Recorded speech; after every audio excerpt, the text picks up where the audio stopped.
தற்கொலை எல்லா பிரச்சனைக்கும் தீர்வாயிருமா? இல்லங்க. தற்கொலைன்றது தவறான முடிவு.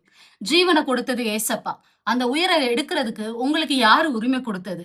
கடன் பிரச்சனை, வியாதி, நோய், பலவீனம், அவமானம், நிந்தை, ஏமாற்றம் இந்த மாரி எல்லா பிரச்சனைக்கும் தற்கொலை தான் தீர்வு அப்டின்னா, இந்த உலகத்துல யாருமே வாழ முடியாதுங்க. கடன் பிரச்சனையா?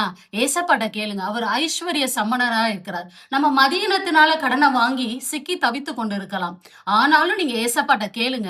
அந்த கடன் பிரச்சனையில இருந்து அவர் விடுதலையை தருவார். பலவீனமா இருக்கா? ஏசப்பாட்ட கேளுங்க. அவர் யெகோவா ரொஃபேகாவா இருக்கிறார். யெகோவா ராஃபாவா இருக்கிறார். பூரண சுகத்தை அவர் தர போதுமானவரா இருக்கிறார். எல்லா இடத்துல நீங்க தோத்து போறீங்களா? ஏசப்பாட்ட கேளுங்க. அவர் யெகோவா நிஷியா இருக்கிறார். உங்களுக்கு வெற்றியை தருகிறவரா இருக்கிறார். ஒண்ணுமே இல்ல, எல்லாமே இழந்து போயிட்டே நிக்கிறீங்களா? ஏசப்பாட்ட கேளுங்க. அவர் யெகோவா ஓஷேனுவா இருக்கிறார். அவர் எல்லாவற்றையும் உருவாக்குகிறவரா இருக்கிறார். உங்களை எல்லாரும் பயமுறுத்துறாங்களா? உங்களை எதிரிகள் படைகள் போல சூழ்ந்து வந்து உங்களை தாக்க நினைக்கிறாங்களா? ஏசப்பாவை நோக்கி கூப்பிடுங்க. அவர் யெகோவா ஷபயோத்தா இருக்கிறார்.